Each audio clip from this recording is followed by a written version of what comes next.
Okay, so good morning class. Today our lesson will be about median for group data. Okay, median for group data. Okay, so last time I already discussed about mean of group data. So for this, we also need frequency distribution table. So, but before that, I will be giving you the formula for median, for getting the median for group data. So we have your mean is equal to the median lower boundary plus I, your class size.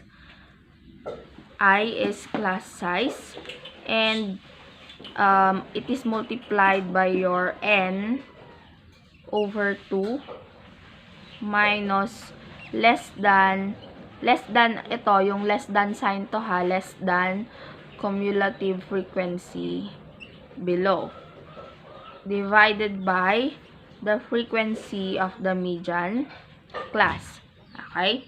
So, yan. So, this is your formula needed for for finding the median of group data.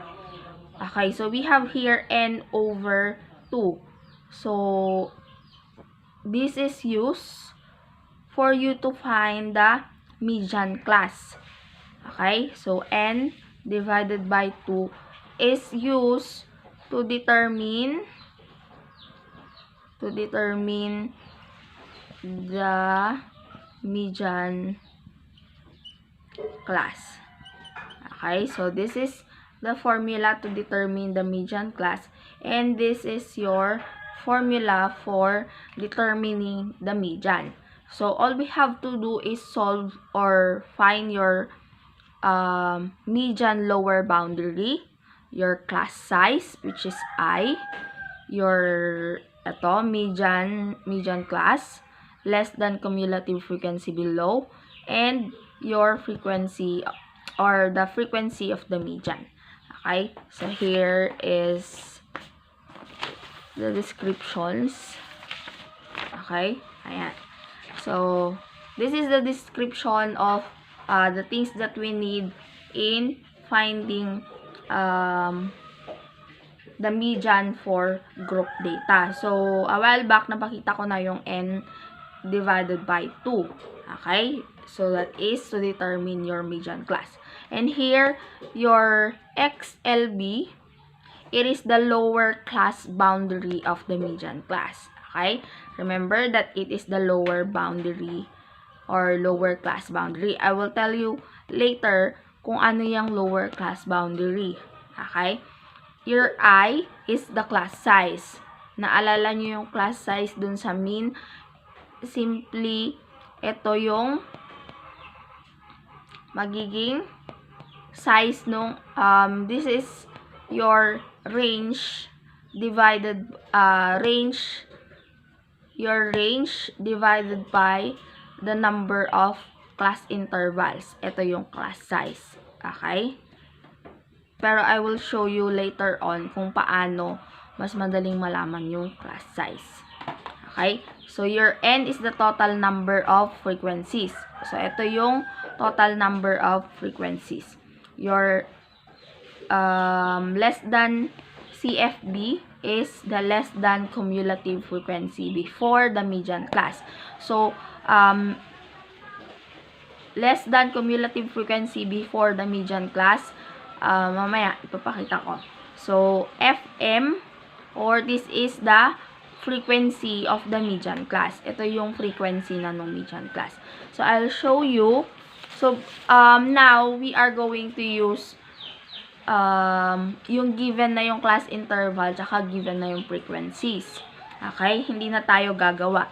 Kasi nung last time, gumawa tayo ng table. Kasi given yung data. For now, we will make it easier. Okay? Make it easy para mas mabilis din. We are going to use yung nagawa ng cumulative or your frequency distribution table. So here it is. Okay? So we have here your class interval, your frequency, and your less than CF. Less than CF pa lang to ha, less than CF. Yung hinahanap natin is less than cumulative frequency below. Ito, less than cumulative frequency pa lang. So, wala pang below or before. Okay? So, we have here 10 to 20, 21 to 31, 32 to 42, 43 to 53, 54 to 64, ayan, 65 to 75, 76 to 86, 87 to 97, and 98 to 100. As you can see, our data is arranged, what? Ascending order. Mula dito sa taas, yung pinakamababa, papalaki. Okay? Papalaki. So, naka-ascending order tayo. So, tatandaan na kapag nandito yung pinakamaliit, dapat sa less than CF, nandito din yung pinakamaliit. Okay? Papalaki din siya. So, ito, sa ating class interval, papalaki siya. Kailangan papalaki din yung CF. Ngayon, kung nabaliktad naman at nandito sa baba, nasa baba yung 10 to 20, tapos pataas siya, nandito sa baba pataas, dapat yung CF mo din dito din mag-uumpisa pataas din. Okay? Naiintindihan. So, gagawin na natin. Ano ba tong CF? Simply, ang CF natin, ganito. Itong frequency ng 10 to 20, kukopyahin natin. Lalagay natin dyan. Ayun. Kung sakaling nabaliktad, dito ka mag-uumpisa. Dito ka, kung sakaling nabaliktad, syempre mababaliktad din to. Okay? Kung 10, andito yung 10 to 20, nandito din yung 5 doon. Okay? So, kukopyahin din natin siya dito, kung sakali. Okay? So, ganito. Later, I will show you yung magkabaliktad. So, kinopya natin si 5. Kopyahin natin si 5. Tapos, so, ganyan ang movement kasi niya, no? Okay, 5, kinopya mo si 5. Itong 5, i-add mo dito sa 10. Ito yung, tapos yun yung isusulat mo. That is 15. 15 plus 11 is 26. 26 plus 7, 26 plus 7 is 33. Okay? 33 plus 23, 56. Okay? 56 to 56 plus 55, 111. 111 plus 7, 118. Okay, 118. 118 plus 8 is 126. 126 plus 4 is 130. Okay. Ayan, so, meron na tayong less than CF. Less than CF pa lang. So, wala pa yung CFB. Okay, less than CFB. Ngayon, susunod natin na gagawin is, we are going to add this all in order for us to determine our N. Okay? Diba? Pag-aadin lang natin lahat yung frequency to determine your N. Okay? So, 5 plus 10 is 15. Plus 11 is 26. Okay? Plus 11 is 26. Tama? 5 plus 10 is 15. Plus 11 is 26. Plus 7 is 33. Plus 23 is 56. Okay, 56 plus 55 is 111 plus 7 is 118 plus 8 is 126 plus 4 is 130. Okay, so this is 130. So as you can see, yung ating less than CF, nag-e-end siya sa 130. Okay? Kasi ganito yon. Ang gagawin nyo, kailangan unahin natin i-add yung ating frequency para malaman mo kung ano yung N mo, 130.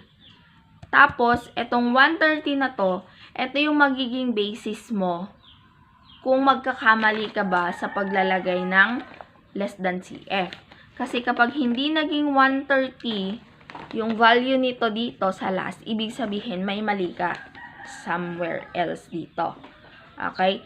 So, kung ano yung inyong N, dapat yun din yung magiging value sa last. Okay? So, yan.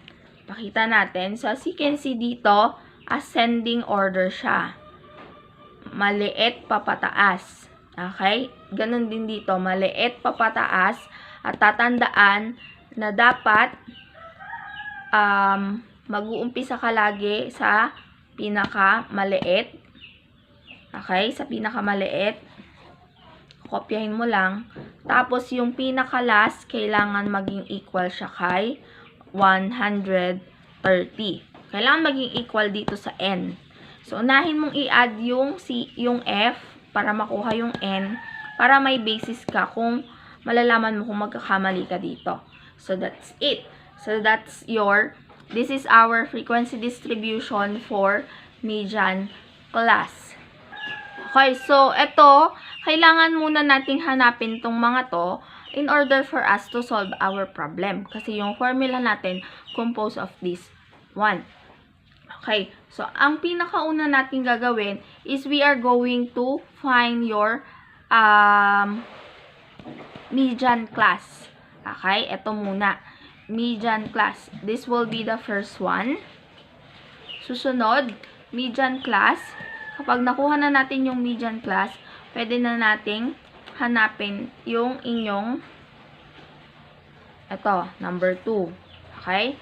Then, susunod, we can also find your class size. Then, we can also find this and this. Okay? Ito, yan, vice versa na yan, kung alin ang mauna. Pero, number 1, ito. Ito ang unahin natin para masagot natin yung iba. Okay? Ito yung pinaka-kailangan natin. So, ano bang gagawin natin? N divided by 2. Okay. So, kanina, meron tayo dito. We have your N, which is 130. So, isusolve natin siya. So, N is equal to 130. Tama? And if we are going to find our M, which is N divided by 2, this will be equal to 130 divided by 2 or 65. 65. Okay. So, hanapin natin yung 65. Nasaan ba dito yung 65? So, you can see meron tayong 65 to 75. 65 to 75. Tama? So, ibig sabihin, nagpo-fall yung 65. Your median class is 65 under the class interval 65. So, nandito siya sa 65 to 75. So, ito yung ating gagamitin. So, ipifill up natin dito. Your N over 2 is equal to 65. Okay, N over 2 is equal to 65. Ngayon, anong susunod natin gagawin? We are going to find your X lower boundary or your median class lower boundary. Median class. Okay, so median class. Let's go to your median class, 65 to 75. Paano nga ba nakukuha si lower class boundary? So, ganito lang. Si XLB, meron kang 65, tama? 65 to 75. Meron kang 65 to 75. Kasi ang tawag dito, ang tawag dito, diba? Ang tawag dito is lower limit. Tama? Ito naman si upper limit. Okay. So, as you can see, alin dito ang lower? Ito. Kasi ang hinahanap natin, lower boundary. So, we are going to use this. Your 65, your lower limit. Ang gagawin natin, magsusubtract lang tayo ng 0.5. So, 65 minus 0.5 will be equal to 64.5. So, ibig sabihin, ito yung ating XLB. Okay? Paano naman makukuha yung upper limit? Hindi natin siya gagamitin na, pero ipapakita ko lang. Mag-a-add ka lang din ng 0.5. Okay? 0.5. So, magiging 75.5. So, ibig sabihin, yung class boundary ng 65 to 75 ay 64.5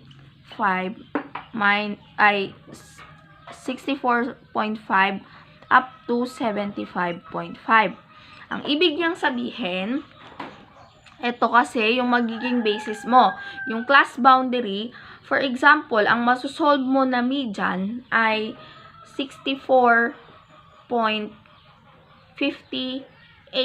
64.58. Saan mo siya kung 64.58, kapag 64, magdadagdag siya, magiging 64.5. Ibig sabihin, ito, hanggang 64.5 lang. So, ibig sabihin, hindi pasok yung 64.58 mo. So, probably, nandito siya sa 64.5 up to 75.5 kasi included niya yung 64.5 up to 75.5. So, ibig sabihin, nakapaloob dito yung sagot mo na 64.58. So, ganun yon. Para malaman natin, your class boundary is used para kung hindi eksakto yung sagot, kung hindi 65, kung hindi 75, pero papasok siya dito, then we can say that your answer is still correct kasi nasa boundary siya. Okay, so ito gagamitin natin your XLB 64.5. So ilalagay natin dito 64.5. How about your class size? How are we going to solve for your class size or your I? Okay, to solve